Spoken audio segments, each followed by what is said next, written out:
Hello friends, welcome back to my YouTube channel. तो आज की क्लास डे 26 में मैं आपको इस तरह से हालो आई मेकअप करना सिखाऊंगी जो कि बहुत ही ब्यूटीफुल लगता है।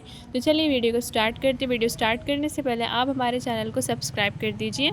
तो सबसे पहले हमने आइज़ के ऊपर कंसीलर लगा के उसका आई बेस बना लेना है और उसके बाद यहाँ पे मैं एक पेंसिल ब्रश की मदद से यहाँ पे आइज़ के क्रीज के ऊपर एक लाइट ब्लू शेड से इस तरह से मून क्रिएट करूँगी। देखिए इस तरह से हेलो आई मेकअप हमको बहुत ज़्यादा आउटर कॉर्नर से बाहर नहीं लेके जाना होता है।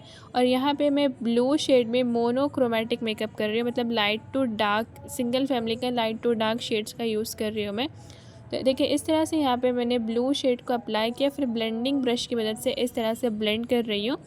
अच्छे से इसको ब्लेंड करने के बाद हम इसको धीरे धीरे ऊपर की तरफ लेके जाएंगे और जितना हम ऊपर लगाएंगे उतना लाइट शेड लेंगे। देखिए इस तरह से अब यहाँ पे मैं और इससे भी लाइट शेड ले रही हूँ और उसको इस तरह से ब्लेंड करूँगी क्रीज लाइन के ऊपर। देखिए इस तरह से सब कुछ अच्छे से ब्लेंड करना है, कोई भी हार्श लाइन नज़र नहीं आनी देनी है। अच्छे से ब्लेंड करने के बाद outer corner and inner corner पे मैं यही डार्क ब्लू शेड का यूज़ कर रही हूँ, ताकि क्योंकि हमको हेलो आई मेकअप में आउटर कॉर्नर और इनर कॉर्नर पे डार्क शेड्स का यूज़ करना होता है। देखिए इस तरह से और यही शेड को मैं धीरे धीरे लोअर क्रीज लाइन के ऊपर लगाऊंगी, मतलब क्रीज लाइन से थोड़ा सा नीचे इस एरिया में ब्लेंड करेंगे। इस तरह से लाइट टू डार्क हमको इफेक्ट देना है। तो यहाँ पे मैं डार्क ब्लू शेड को दोनों साइड अच्छे से लगा ली हूँ। अब इसको मैं ब्लेंड करूँगी ब्लेंडिंग ब्रश की मदद से। देखिए इस तरह से एक ब्लेंडिंग ब्रश लेके सब कुछ अच्छे से ब्लेंड कर देना है आपने। तो आपका मेकअप कुछ इस तरह से दिखेगा। देखिए डार्क टू लाइट इफेक्ट आना है। थोड़ा सा और डार्क करने के लिए यहाँ पे आप चाहो तो हल्का सा ब्लैक शेड भी इसमें ऐड कर सकते हो, बहुत डार्क दिखाने के लिए। तो यहाँ पे मैं मोनोक्रोम आई मेकअप कर रही हूँ, सिंगल फैमिली का लाइट टू डार्क शेड। तो ब्लू ही शेड में मैं यहाँ पे हेलो आई मेकअप करने वाली हूँ। देखिए इस तरह से तो हाफ़ कट क्रीज आई में हमने आइज़ को हाफ़ तक कट किया था, फुल कट क्रीज आई में हमने फुल कट किया था। अब हेलो आई मेकअप में मैं यहाँ पे सेंटर में कट करूँगी। जी हाँ, कंसीलर की मदद से यहाँ पे मैं आइज़ के सेंटर पे, मतलब आईलिड्स के ऊपर हाफ मून बनाते हुए कट करूँगी और इसी को हम बोलते हैं हेलो आई मेकअप। ठीक है, तो इस तरह से बहुत ही ध्यान से हमने फ्लैट कंसीलर ब्रश की मदद से यहाँ पे आइज़ के लिड्स के ऊपर इस तरह से हाफ मून बनाना है और बहुत ही आपको एकदम फिनिशिंग में बनाना होगा। इस तरह से देखिए बिल्कुल टेढ़ा मेढ़ा नहीं होना है, आराम से बनाइए, लेकिन इस तरह से हाफ मून बनना चाहिए। आउटर और इनर कॉर्नर के स्पेस छोड़ के सेंटर ऑफ द आइज़ पे आपको इस तरह से कंसीलर से हाफ मून बनाना है और उसको अच्छे से फिंगर की मदद से ब्लेंड करना है। ब्लेंड करने के बाद आपको पाउडर से इसको सेट करना है। क्रीम प्रोडक्ट को हम पाउडर से सेट कर देते हैं।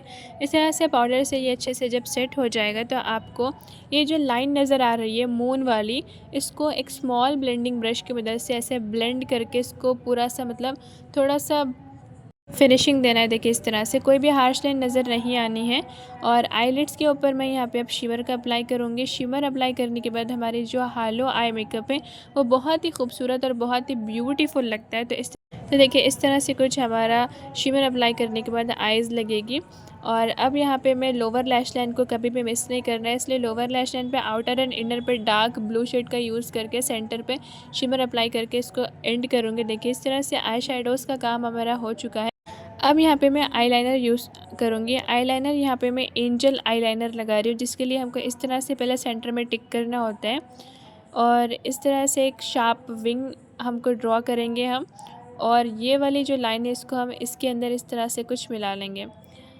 देखिए इस तरह से बहुत ही आराम से हमको लाइनर लगाना है। और देखिए तो इस तरह के इस वाले टाइप के लाइनर को हम एंजल आईलाइनर बोलते हैं, जिसकी विंग हमारे आउटर कॉर्नर के पास से स्टार्ट होती है। देखिए इस तरह से। तो ऐसे करके हम जब आप आईलाइनर लगाएंगे तो ऐसे वाले आईलाइनर को हम एंजल आईलाइनर बोलते हैं। यहाँ पे मैं जेल आईलाइनर का यूज़ कर रही हूँ, आप चाहो तो पेन आईलाइनर का या फिर लिक्विड आईलाइनर का भी यूज़ कर सकते हो, बट जेल आईलाइनर लगाने से वो जल्दी से ड्राई हो जाता है और अपने कंट्रोल में रहता है, इसलिए मैं यहाँ पे जेल आईलाइनर लगाई। और देखिए इस तरह के आईलाइनर को हम एंजल आईलाइनर बोलेंगे। ठीक है, जो कि बहुत ही प्यारा लगता है। अब यहाँ पे मैं काजल लगाऊंगी इस तरह से। काजल लगाने के बाद यहाँ पे हम लैशेस को लगाएंगे। लैशेस को मैंने ऑफ कैमरा ग्लू लगा लिया था। ग्लू लगाने के बाद इसको इस तरह से स्टिक कर देंगे। स्टिक कर देने के बाद हमारा जो आई मेकअप है वो कंप्लीट होता है इस तरह से। तो ऐसे वाले आई मेकअप को हम बोलेंगे हालो आई मेकअप, जो बहुत ही प्यारा और बहुत ही खूबसूरत लगता है। और इस वाले आई मेकअप को आप वाइट सेड आइज़ के ऊपर कर सकते हो, क्योंकि वाइट सेड आइज़ बहुत दूर दूर होती है तो हमको इनर कॉर्नर पर डार्क शेड लगाना होता है। तो वाइट सेड आइज़ के ऊपर आप ये मेकअप कर सकते हो और पार्टी मेकअप में आप ये हालो आई मेकअप कर सकते हो। तो अगर आपको ये वीडियो पसंद आ गई हो तो इस वीडियो को लाइक कीजिए, कमेंट कीजिए, शेयर कीजिए। नेक्स्ट क्लास में मैं आपको स्मोकी आई मेकअप करना बताऊँगी। और अगर आपको सर्टिफिकेट चाहिए तो कमेंट में प्रेजेंट कर देना। बाय।